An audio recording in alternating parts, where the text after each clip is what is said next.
Hello friends, good morning. Welcome to my new YouTube channel. Friends, ಇವತ್ತಿಂದ ನಾನು ವ್ಲಾಗ್ಗಳನ್ನು start ಮಾಡಬೇಕು ಅಂತ ಡಿಸೈಡ್ ಮಾಡಿಕೊಂಡು ನನ್ನ ಹೊಸ ಯೂಟ್ಯೂಬ್ ಚಾನಲನ್ನು ಸ್ಟಾರ್ಟ್ ಮಾಡಿದ್ದೀನಿ. ದಯವಿಟ್ಟು ನನಗೆ ನನ್ನ ಚಾನಲನ್ನು ಸಬ್ಸ್ಕ್ರೈಬ್ ಮಾಡಿ ಆ್ಯಂಡ್ ಸಪೋರ್ಟ್ ಮಾಡಿ. ನಾನು ನನ್ನ ದೈನಂದಿನ ಬೆಳಗ್ಗೆಯಿಂದ ನಾನು ರಾತ್ರಿಯ ತನಕ ಏನೆಲ್ಲ ಚಟುವಟಿಕೆಗಳು ಮಾಡ್ತೀನಿ, ನನ್ನ ಲೈಫ್ ಸ್ಟೈಲ್ ಹೇಗಿರುತ್ತೆ ಅದನ್ನೆಲ್ಲ ನಾನು ಈ ಚಾನಲ್ ಮುಖಾಂತರ ವ್ಯಕ್ತಪಡಿಸ್ತೇನೆ. ಇವಾಗ ನಾನು ವ್ಲಾಗ್ ಸ್ಟಾರ್ಟ್ ಮಾಡಿದ್ದು ಬೆಳಗ್ಗೆ 9:30ಗೆ. ನನ್ನ ಮಗನಿಗೆ ಇವಾಗ ನಾನು ಬೆಳಗಿನ ತಿಂಡಿನ ತಯಾರು ಮಾಡ್ತಾಯಿದ್ದೆ. ಅವನಿವಾಗ 15 ಮಂತ್ಸ್ ಫ್ರೆಂಡ್ಸ್. ಇವಾಗ ಅವನಿಗೆ ಸಿರ್ಲ್ಯಾಕ್ ತಿನ್ಸೋಕ್ಕೆ ನಾನು ನೀರು ಕಾಯಿಸ್ಕೊತಾ ಇದ್ದೆ. ಆ್ಯಂಡ್ ಬೌಲಲ್ಲಿ ಸಿರ್ಲ್ಯಾಕ್ ಹಾಕ್ಕೊಬಿಟ್ಟು ನಾನು ನೀರು ಕಾಯಿಸ್ಕೊಂಡು ಅವನಿಗೆ ಟಿಫಿನ್ ಮುಗಿಸ್ಕೋಬೇಕು. ಆ್ಯಂಡ್ ನಮ್ಮ ಮನೇಲಿರೋದು ನಾನು, ಅಪ್ಪ, ಅಮ್ಮ ಆ್ಯಂಡ್ ನನ್ನ ಮಗ, ನಾನು 4 ಜನ. ನಾನಿರೋದು ನನ್ನ ತವ್ರ ಮನೇಲಿ, ಶಿವಮೊಗ್ಗ ಡಿಸ್ಟ್ರಿಕ್ಟ್ನ 3. ನೀವು ನೋಡ್ತಾ ಇರ್ಬೋದು, ನಾನು ಅವನಿಗೆ ಸಿರ್ಲ್ಯಾಕ್ನ ಪ್ರಿಪೇರ್ ಮಾಡಿ ತಿನ್ಸಕ್ಕೆ ರೆಡಿ ಮಾಡ್ತಿದ್ದೀನಿ. ಬಿಸಿ ನೀರನ್ನು ಇದಕ್ಕೆ ಹಾಕ್ಕೊತಾ ಇದ್ದೀನಿ. ಎಷ್ಟು ಬೇಕು ನೋಡ್ಕೊಂಡು ಫಸ್ಟ್ ಬಿಸಿನೀರು ಹಾಕಿದ ತಕ್ಷಣ ನಾನು 2 ಸ್ಕೂಪ್ ಸಿರ್ಲ್ಯಾಕ್ ಹಾಕ್ಕೊಬಿಟ್ಟು ಅದಕ್ಕೆ ತುಂಬ ಬಿಸಿ ಇರೋಂಥ ನೀರು, ಅಂದರೆ ಫುಲ್ ಮಳ್ಳಿರೋಂಥ ನೀರು, ಫುಲ್ ಬಾಯ್ಲ್ ಆಗಬೇಕು ಆ ಥರ ನೀರನ್ನು ಸಿರ್ಲ್ಯಾಕ್ ಹಾಕ್ಕೊಂಡು ಕಲಿಸ್ತಿದ್ದೀನಿ. ಅದು ಫುಲ್ಲು ತುಂಬ ಬಿಸಿ ಇರೋ ನೀರಿಗೆ ಆ ಪೌಡರ್ ಹಾಕಿದರೆ ಅದು ಬೇಗ ಡೈಲ್ಯೂಟ್ ಆಗುತ್ತೆ. ಸೊ ಇಲ್ಲಾಂದರೆ ಹಾಕಿದ ತಕ್ಷಣವೇ ನಾವು ಅದನ್ನು ಸ್ಟಿರ್ ಮಾಡಬೇಕು, ಇಲ್ಲಾಂದರೆ ಗಂಟಾಗಿ ಅದು ತಿನ್ನೋಕ್ಕೆ ಬರದೇ ಇರೋ ಥರ ಆಗಿಬಿಡತ್ತೆ ಫ್ರೆಂಡ್ಸ್.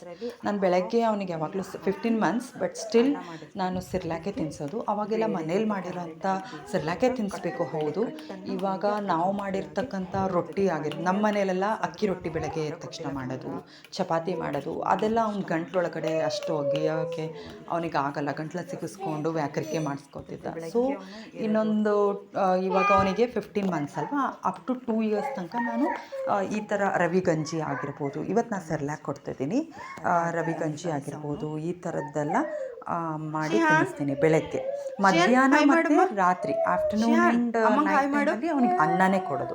ಅನ್ನ ಹೇಗೆ ಅಂದರೆ, ಒಂದು ಸ್ಮಾಲ್ ಟೀ ಗ್ಲಾಸಲ್ಲಿ 1/2 ಗ್ಲಾಸ್ ಅಕ್ಕಿನ ತೊಳೆದುಬಿಟ್ಟು ನಾನು ಒಂದು ಸಣ್ಣ ಪಾತ್ರೆಯಲ್ಲಿ 1/2 ಪಾತ್ರೆ ನೀರು ಹಾಕಿ, ಜಾಸ್ತಿ ನೀರು ಹಾಕಿ ಅಕ್ಕಿ ಬೇಯಿಸ್ಕೊಂಡು ಅನ್ನ ಮಾಡಿ ಅವನಿಗೆ ನಾವೇನು ಮಾಡ್ಕೊಂಡಿರ್ತೀವಲ್ಲ ಸಾರು, ತಿಳಿ ಸಾರಾಗಿರ್ಬೋದು, ಆ್ಯಂಡ್ ಬೇಳೆ ಕುದಿಸಿರ್ತಕ್ಕಂಥ ನೀರಾಗಿರ್ಬೋದು, ಬೇಳೆ ಕಟ್ಟು ಅಂತೀವಲ್ಲ ಅದರಲ್ಲಿ ಅವನಿಗೆ ಅನ್ನ ಊಟ ಮಾಡಿಸ್ತೀನಿ. ಮಧ್ಯಾಹ್ನ ಮತ್ತು ರಾತ್ರಿ 2 ಟೈಮ್ ಅನ್ನ, ಬೆಳಗ್ಗೆ ರವೆ ಗಂಜಿ ಆಗಿರ್ಬೋದು, ಸಿರ್ಲ್ಯಾಕ್ ಆಗಿರ್ಬೋದು, ಆಲ್ಟರ್ನೇಟಿವ್ ಈ ಥರ ರವೆ ಗಂಜಿ, ಈ ಥರ ತೆಳುವಾಗಿರತಕ್ಕಂಥದ್ದು ಬೆಳಗ್ಗೆ ಟಿಫಿನ್ ಕೊಡ್ತೀನಿ ಅವನಿಗೆ ನಾನು. ಇಲ್ಲಿ ನೋಡ್ತಿರ್ಬೋದು, ನಮಗೆ ನಮ್ಮಮ್ಮ ಅಕ್ಕಿ ರೊಟ್ಟಿ ಮಾಡ್ತಿದ್ರು. ನಾವು ಒಲೆಯಲ್ಲೇ ಬೇಯಿಸ್ಕೊಂಡು, ಇದು ರೊಟ್ಟಿ ಮಷೀನ್ ನಮ್ಮಮ್ಮಂಗೆ ಗೊತ್ತಾಗಲ್ಲ ಅಂತ ಅವರು ತಟ್ಟಿ ರೊಟ್ಟಿ ಮಾಡ್ತಾರೆ. ನಮ್ಮ ಕಡೆ ಮಲೆನಾಡು ಅಕ್ಕಿ ರೊಟ್ಟಿ ಮಾಡ್ತೀವಿ ಫ್ರೆಂಡ್ಸ್.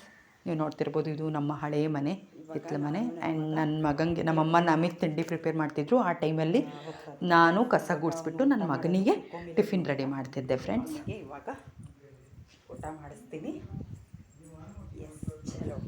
ದಯವಿಟ್ಟು ನನಗೆ ಈ ವ್ಲಾಗ್ ಮುಖಾಂತರ ನಿಮ್ಮ ಸಪೋರ್ಟ್ ಮಾಡಿ. ನಾನು ಇನ್ನೂ ಹೆಚ್ಚು ವ್ಲಾಗ್ಗಳನ್ನು ಮಾಡ್ತೀನಿ. ನಿಮಗೆ ಯಾವುದು ಅಂದರೆ ಇಂಟ್ರೆಸ್ಟ್ ಇರುತ್ತಾ ಆ ಥರ ವ್ಲಾಗ್ಸ್ನೇ ನಾನು ಮಾಡ್ತಾ ಹೋಗ್ತೀನಿ. ಇನ್ಮೇಲೆ ನಾನು ಸೀರಿಯಸ್ ಆಗಿ ವ್ಲಾಗ್ಗಳನ್ನು ಮಾಡಬೇಕು ಅಂತಿದ್ವಿ. ಅದಕ್ಕೆ ನಿಮ್ಮ ಸಪೋರ್ಟ್ ಬೇಕು ಫ್ರೆಂಡ್ಸ್, ದಯವಿಟ್ಟು ಸಪೋರ್ಟ್ ಮಾಡಿ.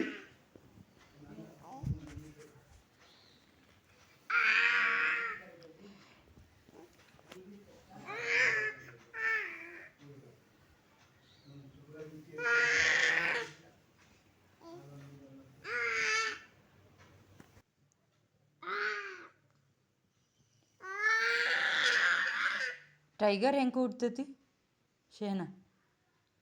ಓಯ್, ಹಂಗೆ ಮಾಡ್ತತ ಅಂಬ.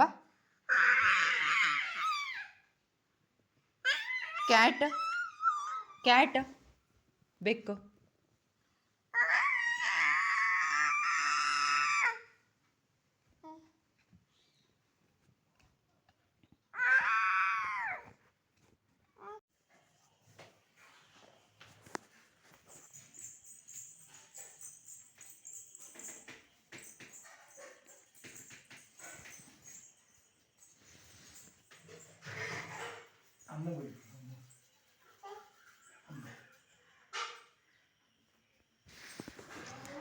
ಎಸ್ ಫ್ರೆಂಡ್ಸ್, ಇದಾಗಿತ್ತು ಇವತ್ತಿನ ವ್ಲಾಗ್. ನಾನು ಇವತ್ತಿನ ಒಂದು ಹಾಫ್ ಡೇ ಇವತ್ತು ಏನೇನಾಯಿತು ಅಂತ ಅಷ್ಟೇ ನಾನು ವ್ಲಾಗಲ್ಲಿ ಹಾಕಿರ್ತೀನಿ.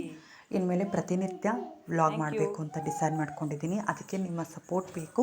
ದಯವಿಟ್ಟು ಸಬ್ಸ್ಕ್ರೈಬ್ ಮಾಡಿ, ಸಪೋರ್ಟ್ ಮಾಡಿ, ಲೈಕ್ ಮಾಡಿ, ಶೇರ್ ಮಾಡಿ ಫ್ರೆಂಡ್ಸ್. Thank you. ಇದಾಗಿತ್ತು ನನ್ನ ಇವತ್ತಿನ half day vlog. Okay, thank you. Thanks for watching friends.